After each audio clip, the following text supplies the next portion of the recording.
Our next case is City of Miami versus Nationstar. Counsel? Good morning. May it please the court, Carrie McNulty, Assistant City Attorney on behalf of the City of Miami. Also with me at council table is Daniel Goldberg, Assistant City Attorney. I would like to reserve 2 minutes for rebuttal. We're here on the city's petition for a writ of prohibition, in which we argue that the trial court improperly acted in excess of its jurisdiction in setting the respondent's motion for a temporary injunction for an evidentiary hearing. The issue here, excuse me, is the finality of the demolition order issued by the city as to all interested parties and the city's ability to exercise its police power to protect the health, welfare, and safety by demolishing an unsafe structure once those orders become final. So you agree this is an issue of statutory construction, which we review de novo? Yes, Your Honor. And so the issue comes down to whether or not Nationstar was within the limited group of people entitled to seek judicial review of the demolition order under the code. Correct as to the subject matter jurisdiction over the demolition order once the appeal time had run, as to that point in the petition. And how is it that Nationstar, who was neither an owner nor an authorized representative, how is it that Nationstar had the authority under 10-101N to appeal the decision? Yes, Your Honor. So under 10-101N, the city code, I will concede, states that those are the parties that would have the ability to appeal a demolition order. And do you concede that Nationstar doesn't fit into either category?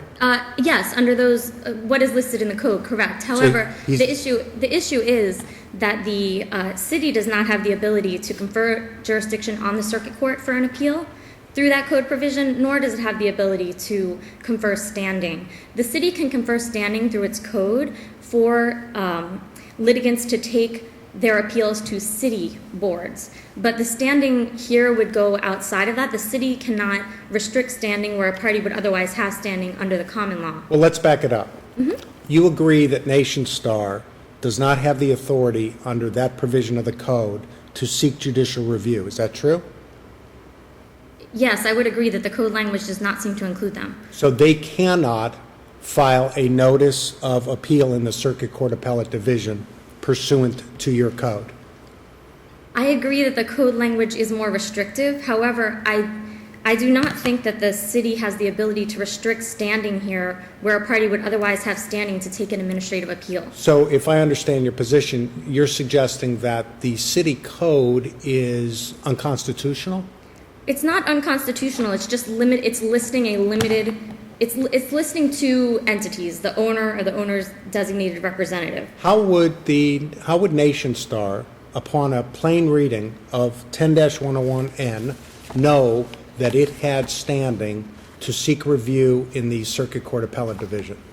Because the demolition order itself told them that it could take an appeal if it was an aggrieved person by the order, and they were listed as an interested party who was notified. They had notice of the entire demolition proceeding. But it doesn't say that an interested party can take an appeal. It says an owner or authorized representative can take an appeal. So how did they know, other than some information sheet or the demolition order, which is contrary to the language of the code, may have said that. So you're right. If they had taken an appeal and you all moved to dismiss it saying, look, the code doesn't authorize you to, they could point to the demolition order and say, look, you're stopped from arguing that. You told me in the demolition order I could appeal. We have the inverse of that, right? We have it where they didn't appeal pursuant to the code, but sought review by filing this motion. And so I'm asking you, let me ask it a different way. What should they have done? They should have taken appeal to the Circuit Appellate. The demolition order told them that they could. Contrary to what the code itself says, right? I agree that it is contrary to the specific parties that are enumerated Let's in the code. However, let's go to the perspective of the Circuit Court. How does the Circuit Court determine whether or not it has jurisdiction to hear the appeal from Nationstar in this case? Wouldn't they look at the city code to see who can appeal the case? No. Actually, according to the Dr. Emmanuel Contos versus Men's case, which was 136 Southern 3rd 714 from the 2nd DCA, a city has no authority to confer jurisdiction on a circuit court. And if a city code provision were to imply that there was less jurisdiction than is actually conferred by general law and under the Florida Constitution, that would be unconstitutional. However, what the case does say is that if a city code kind of affirms jurisdiction that does exist under the Constitution and under the statutory law, then it's not unconstitutional. Perhaps I'm misunderstanding something here. This has nothing to do with the validity of the demolition order itself. A demolition order was entered. If there was an appeal under the city, under whatever code applied, an appeal of that could have been prosecuted by the people who are the entities that were proper parties to that proceeding through the appellate division of the circuit court. The only question here is what enforceability of that order does a circuit court have jurisdiction in order to say, fine, you have this order, but in this certain lawsuit, I'm not going to let it be enforced? Why can't a circuit court do that? Well, in this case, the problem is that it allows for an end run around the finality of the demolition order. And so Anytime what? There's and a so mortgage. what? You're here on a jurisdictional issue. Are you not? Yes. A writ of prohibition? Yes, So Your the Honor. circuit court hasn't done. It's going to look at this and say, I have a case involving these things involved. There's all these land use orders that are out there, and I'm going to stay enforcement of those land use orders until such time as I have an opportunity to do X, Y, and Z. Why doesn't a circuit court have jurisdiction to do that? Because, according to the Fry case out of this court in 2009, once the demolition order is final, the jurisdiction of the circuit court to issue an injunction to stay it ceases. So the problem here is You're talking about the actual proceedings that involve the order itself. This isn't a proceeding that is centered on entry of the demolition order. This is a separate and distinct proceeding in which the trial court may have, a circuit court may have, it has one here, but it could have several land use. I call this a land use kind of order, and before it that were entered and went through the whole administrative proceeding in which the litigants are saying, Your Honor, we have some issues that bear on going forward in this lawsuit, and we would ask you to stay enforcement of this land use. And the court can say, why doesn't the court have jurisdiction to say, there's jurisdiction to even determine whether it can stay it or not? Well, it certainly has jurisdiction to determine whether it has jurisdiction, but by setting the evidentiary hearing, I would argue that it is implied that the court has determined it has jurisdiction over the motion. Well, That may be implied, but the circuit court certainly has jurisdiction to set a hearing to make the determination on its jurisdiction. Aren't you a little early? Well, there's other problems as well here on jurisdiction, not just the finality of the demolition order, which the city, again, would argue under Fry is final. If Fry is only as to the named the owners, then we would never have finality as to a demolition order anytime there was a mortgage on the property. That's the distinguishing feature between Fry and the instant case. You would agree that in Fry, it was agreed that Fry was the owner of the property, right? Yes. And the code, which is identical in language to the city code provision we're talking about here, limited appeal to the owner or authorized representative. So Right. Fry's ability to appeal under the code provision was clear. Here, Nationstar's inability to appeal under the code provision is equally clear. They do not have the authority, whereas Fry did have that singular right to seek judicial review pursuant to code provision. Nationstar had no such right. Again, I would argue that they were notified of their right in the demolition order. Let's talk about that. After the demolition order was issued, Nationstar went to the panel and said, can we get an extension to come into compliance, right? They went to the panel and asked for an extension of time to come into compliance with the demolition order. And the panel said, we can't grant that to you until you have title to the property. Once you're the owner, once you have title, you come back to us and we'll give you an extension, right? Correct. Factually, under this record, just so we're clear, the demolition order explains what you have to do to bring the property into compliance. And they wanted more time. The first thing you have to do is you have to do plans, you have to pull a permit, whatnot. It tells you which departments to go to. From what I've heard from opposing counsel, they have the ability to fix the property according to an assignment in the mortgage of that authority. So all they had to do was follow the language of the code. Even if they asked for that extension from the department might have been able to give them that, but they waited until the demolition order was final, the time for submitting plans had passed, everything, and now we're in a foreclosure action in which the city is not a party, and they're trying to file a motion for an injunction Here's the to bring reason us why. in. Here's the reason why I posed the question to you. When they asked for an extension of the demolition order, the city said, "We can't give that to you because extensions are only granted to owners or authorized representatives." The exact same language that is used in deciding who is the universe of potential appellants. If they couldn't get an extension of the demolition order from the city because they're not an owner or authorized representative, why would they possibly think that they would have the right to appeal the decision when it's also limited? The right to appeal is also limited to an owner or authorized representative. What would move them to think that if they can't get an extension as an owner or authorized representative, they would still be able to appeal, even in the face of identical language limiting the right of appeal to owner or authorized rep? I would say that I understand your concern about the code language, but I would say that lenders, mortgage companies in this sort of situation appeal to the Circuit Appellate Division all the time from these demolition orders when they are not the property owners. And you all don't contest it? No. But so I'm not sure. So in other words, you're acting contrary to the very language, express language in your own code by not contesting the right of a non-owner to seek judicial review. I think the code language is inexact, and the city's position is that as an interested party notified in the demolition order that they have a right to appeal, they can take an appeal. Seems like it's a legislative solution. Just change the language of the code to be consistent with the notice in the demolition order and the notice contained in the information sheet that says any aggrieved party. If you know, just to follow up on Judge Amos' question, if you know the answer to this, Fry talks about Dade County Code Section 8-5M, and the decision quotes, "Any person aggrieved by a decision of the unsafe structures panel may appeal judicial review of that decision in accordance with the Florida Rules of Appellate Procedure." Does the county code include the phrase "any aggrieved person" as opposed to the cities? Do you know? I believe so based on the Fry language, but I don't know for a fact. And So that language is that would what's... support Judge Amos' point that simply a city code needs to be corrected to reflect the language of the order. That may be the case, Your Honor, but I just wanted to move on to my other 2 points about why there's no jurisdiction here, because the jurisdiction of the courts to issue injunctive relief was not properly invoked here. We were not a party to this foreclosure proceeding. They filed a motion in the middle of the proceedings trying to bring us in for an injunction. That is improper under the Lovett case from the Florida Supreme Court. So you were not properly served, is that what you're saying? Right, correct.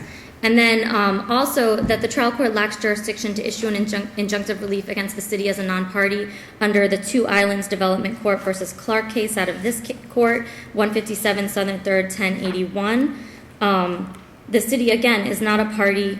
We did not waive any arguments with respect to this by appearing just to challenge the jurisdiction of the court. We did not seek any affirmative relief. So it is our position that even if the court is of the opinion that the bank here was not properly notified of their appellate right, there are still other concerns in terms of jurisdiction with the way in which they're going about this, getting this injunction here. In Fry, it was an original action for an injunction in circuit court. It was not a foreclosure where they tried to bring in the city by a motion later. So Nationwide, Nationstar, whatever the name of the bank is, would be able to come in on an original proceeding and seek their injunction against the city then? If your position is that the demolition order is not final. No, even on a final order, in order to protect the property that's the subject matter of the foreclosure proceeding before the circuit court. It's hard for me to believe that the circuit court wouldn't have jurisdiction to protect a property that's presently the subject of litigation in front of that court. This is a unique situation somewhat because this deals with the exercise of the city's police power. It's not so unique. I've already had another case involving the same facts or similar facts. But it's unique in a sense because what we're dealing with here is the finality of an order that allows the city to demolish a property that is structurally unsound and poses a threat to the community. Right. So if what your honors are communicating is that Fry doesn't apply unless you're the named owner of the property, then what we'll have is a situation where, because banks take a long time to foreclose these properties. This was I think over 3 or 4 months past the 30-day appeal time running on the demolition order that they filed this injunction motion, where they were, and again, this is not a situation where they were not notified of the demolition proceeding. They participated in the demolition proceeding. If the code provision mirrored the notice contained in the demolition order with regard to the right of appeal, would we be here? Yes, if they still were trying to do the same thing and bring us in an injunction. You're implying that they would have taken an appeal because they would have known, because they looked at the code and realized they weren't allowed to take an appeal. But I would argue that if what I'm suggesting is, if the code said the same thing that was in the notice, which is that any aggrieved party can take review, and this is the only way you can do it, and they didn't do it, they would be out, right? I think that, yes, true, but I think that even though they had notification on the demolition order, if they were unsure of whether the city was granting them that right, we should err in favor of allowing them to know that they have the right. But that would only be if they exercised that right and claimed an estoppel. We have the reverse, where they chose not to follow what's in a notice, but chose to follow what's in the express language of the code. So it seems to me the simplest solution, if you all think, and you must because you put it in the demolition order, that any person who's aggrieved by the order can appeal, if that's what the city believes, then the simplest solution is to simply put that in the code. It's already in the demolition order, why not just put it in the code? But it's got to go much deeper than that, because these administrative orders in this land use type of cases, these administrative cases, have direct impact on not just the first mortgage holder, but any lien holder in a property. Is everybody put on notice? The city knows all of the lien holders on a parcel of property, and they're putting all these people on notice that there's a demolition motion and then a petition and then all of this coming forward so that these individuals can assert whatever rights they might have in the property? Yes, Your Honor. When a demolition proceeding is, an unsafe structure proceeding is commenced, they do a title search and everyone who has a lien is given notice. And so second mortgages, the city doesn't recognize, they don't figure out who's the first and second.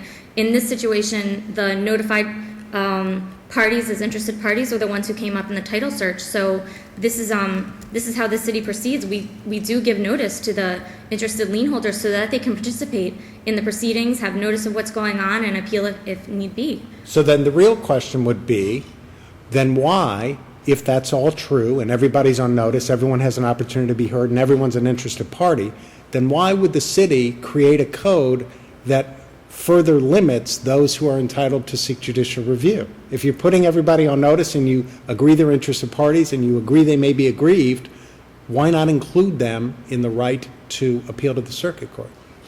I can see that the language in the code is more limited than the parties that are noticed for the demolition hearing and the unsafe structure hearing and the parties that are generally treated as having an appellate right by the city. Again, I would say that I do not think that the city can legally restrict someone's appellate right if they had standing and the circuit court had jurisdiction. So the code's unlawful. The code is unlawful. I think it would be unlawful if it said only these people can appeal. I think maybe it's inexact in that it's listing certain people but not all parties who can appeal. Counsel, we've let you go way over time, but we'll still give you a couple minutes. Thank you.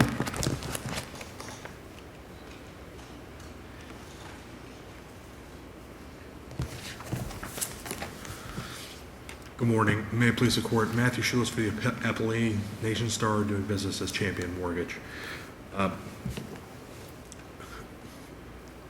As your honors are aware, this matter before the court is a writ of prohibition.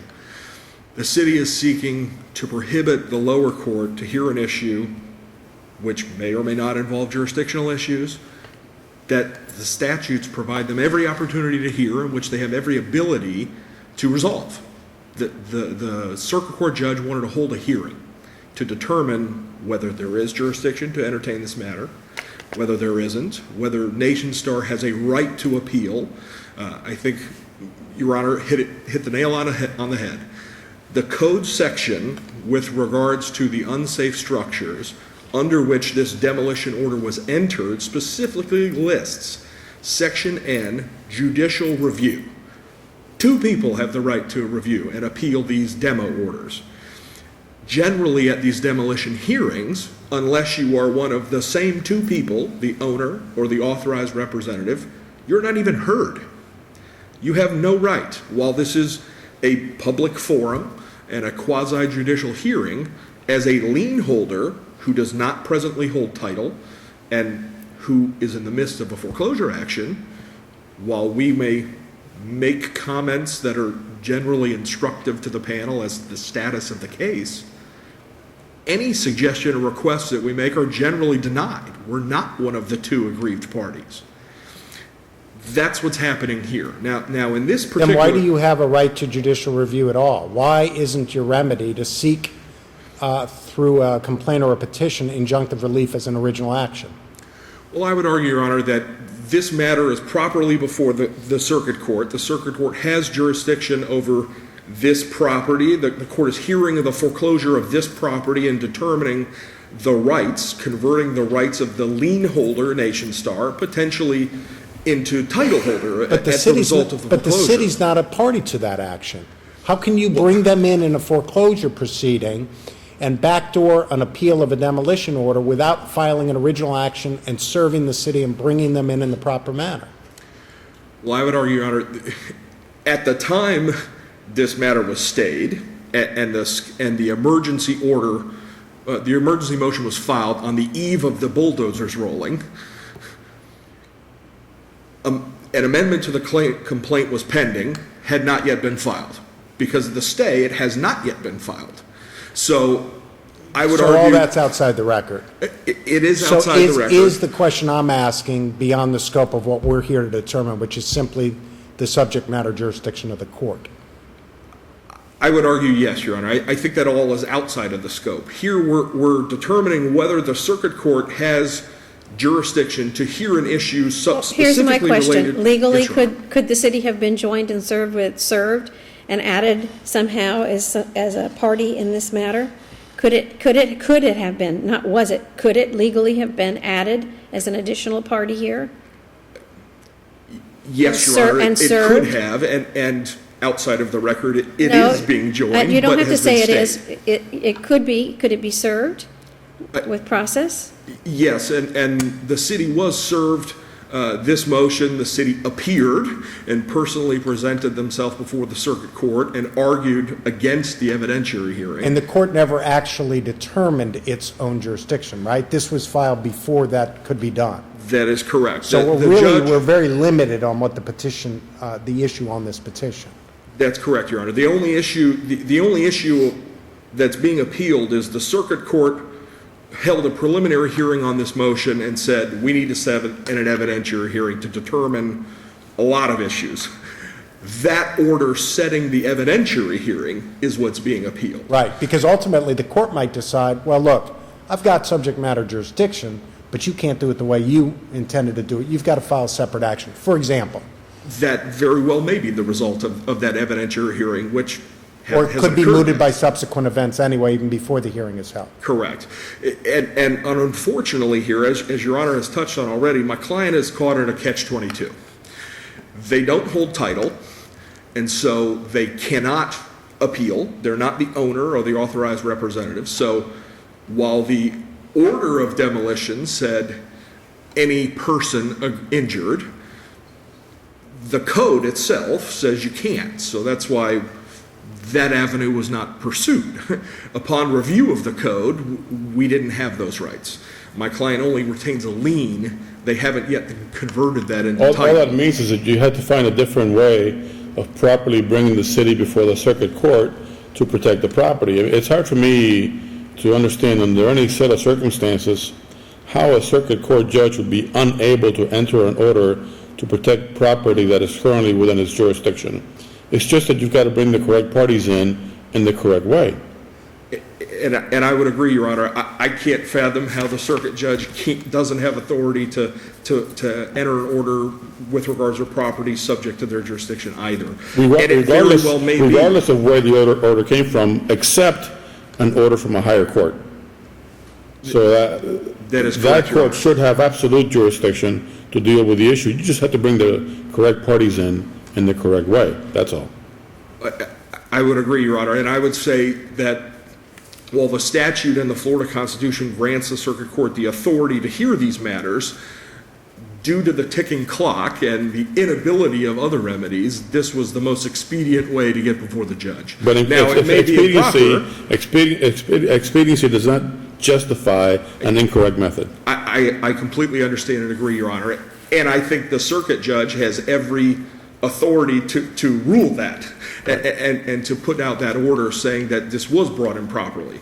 Now, you know, in this instance, the city has referenced that the goal here is to protect the community from the unsafe structure, and the property has to be remedied. And going back to the catch-22. And they're right. They are right. And my client has every intention of remedying this, has bids, proposals, and everything to fix the roof and the damages to this property. Going back to the city code, though. Is the property occupied? The property is not occupied. So then there's no impediment to your client doing what needs to be done under the mortgage agreement? There is, Your Honor, in that permits will not be issued. The city refuses Because to you're not issue the owner. permits because we're not the title owner. That's the problem. Catch-22. So my client is prevented from judicially appealing this demo order. They can't remedy the property. So since the nexus of this problem is the foreclosure action, attempting to get title to solve those multiple problems, that just procedurally is why this matter has been brought up this way, which may be improper. I'll grant the court that. But I think, if anything, the circuit court has the authority to hold the hearing to determine what, if anything, they have the right to hear, whether or not they can issue an injunction. The point is, it's up to the circuit court to decide the right way to do it, and they have the jurisdiction to do so. Correct, Your Honor. Which is the limited issue we have before us. That is correct, Your Honor. And by the way, I'm looking at the county code right now through Municode, and the provision in the county code seems to be exactly the same as the provision in the city code. That's correct. So Fry kind of suggested otherwise. But I do note that Fry said it was under 8-5M, and it's now under 8-50. Right.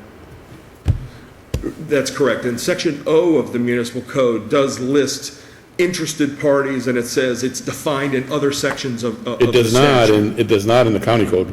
Oh, I apologize. City code. I apologize, Your Honor. City code, Section O, it details interested parties, and it said it's defined other places. Yeah. The judicial review section specifically limits it to the two parties, Right. of which, unfortunately, my client is neither. Therefore, in summation, my client would request that the court deny the petition for writ of prohibition, refer this matter back to the circuit court to hold an evidentiary hearing and determine what jurisdiction they have and enter any orders as necessary. Thank you. Thank you, counsel. Thank you, Judge. Counsel will give you another 2 minutes. Thank you, Your Honor.